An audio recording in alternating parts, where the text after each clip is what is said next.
Welcome back to the channel. This week we're going to be doing something a little bit different. Before we get into our next celebrity clip, we're going to take a little trip back to ancient Egypt, and we're going to talk about this image that I have right beside me here, which is one of my favorite from that era. And I'm going to explain what I believe that this picture is actually trying to describe. I'm going to be reading from a book called Touched by the Light, Cosmic Consciousness and Logos, the First Principle, Volume 1. This is something I've been working on the side just for fun. And I'm going to read to you what I've written about this image because I think it is very, very, very relevant. It's called The Two Kings of Egypt. The first king is the vulture, symbol of the need to consume. Hunger, the first resistance a body must overcome.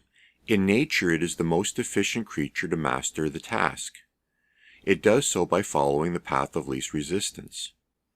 The vulture is repulsive. It stands on the ring and rod symbol. If you don't know what the ring and rod symbol is, I have a whole other video about that, which I'll put the link in below this one. Its claws do not touch the rod, discipline. The ring it stands on is hollow but ever-flowing. It does not have the discipline to grow beyond its base or instinctual nature. Its whole life is lived as a testament to survival at an extreme pole. Beside the vulture's hollow perch, there is a spiral that becomes the eye. The center of the spiral is gold. Developing the ability to increase focus and rise up out of the base instinctual state into the realm of conscious thought and awareness is the golden nugget all progress is derived from. The two feathers of Mat, harmony, are the crown the vulture wears. Mat, spelled M-A-A-T, is the Egyptian goddess of harmony and balance. She is the law of balance and harmony. A vulture is at one with its nature. It does not want or need more. It accepts and is at peace with what it is. Because of this, its life, like its crown, is golden. The second king of Egypt is the snake. It is reborn by shedding its skin. Its movement replicates a wave or current, the active phase of the law. It slithers through life down the path of least resistance. However, it can consciously choose to rise up, increase advantage, and better its circumstance. The crown it wears is a throne of solid gold. Your life is a kingdom that must be built and ruled. The golden spiral emerging from the throne is actually the coiled end of the snake. The more concentrated the base, the stronger the foundation one has to strike from, and the greater chances for success they have.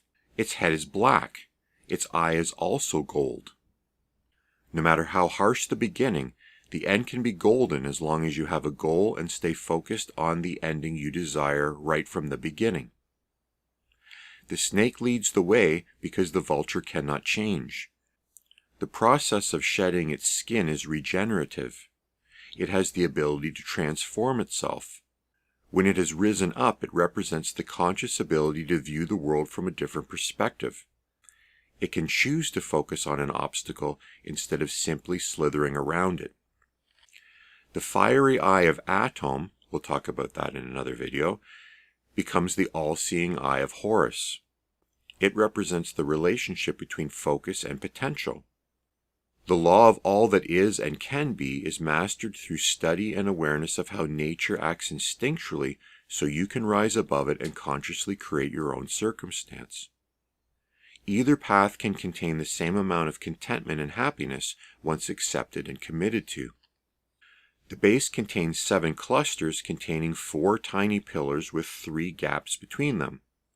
The snake also has 3 color-coded gaps below its head. They represent the 3 phases of the law that must be risen through so that the next set of pillars can be established. Resistance, or obstacles, increased focus through action resulting in newly expanded potential is the foundation a life is built upon. All people are personally responsible to do this every time they decide they want more. Do you choose the path of least resistance or increased growth through action? It's a fascinating image, And the important lesson in it is that no one has to do anything. You don't have to grow. I'm not going to sit here and tell you that you can all be the president of your own company if you're not willing to do the work. If you're going to be a vulture, you can be a vulture, and you can be just as happy as a vulture as you can rising up into a greater version of yourself. But if you're going to choose to be a vulture, be the best vulture that you can be. And don't sit around complaining when you don't have the same things everyone else has, because that's just crazy talk. And the fact that society is encouraging this is madness. They knew this 4,000 years ago, that it doesn't work that way. So that's our little trip to ancient Egypt for this week. I absolutely love this image, which is why I bought this replica. The pictures that you saw are in the video are from the actual original image, which I believe is at the British Museum. And we look forward to you next week. And once again, everything that we talk about here is an expanded understanding of Ohm's law, which we believe is influencing every aspect of your life. And we hope that you will visit our website, Seniorthinktank.ca, for more information. There's some free books and literature there. You got to increase that awareness on how nature works so that you can rise up and better your circumstance, but only if you choose to. If you can, you also can inherit a golden crown that is either the throne of the world that you have built for yourself, or you have to become at harmony with the person that you are and accept that you're choosing a life of no more growth. See you next week.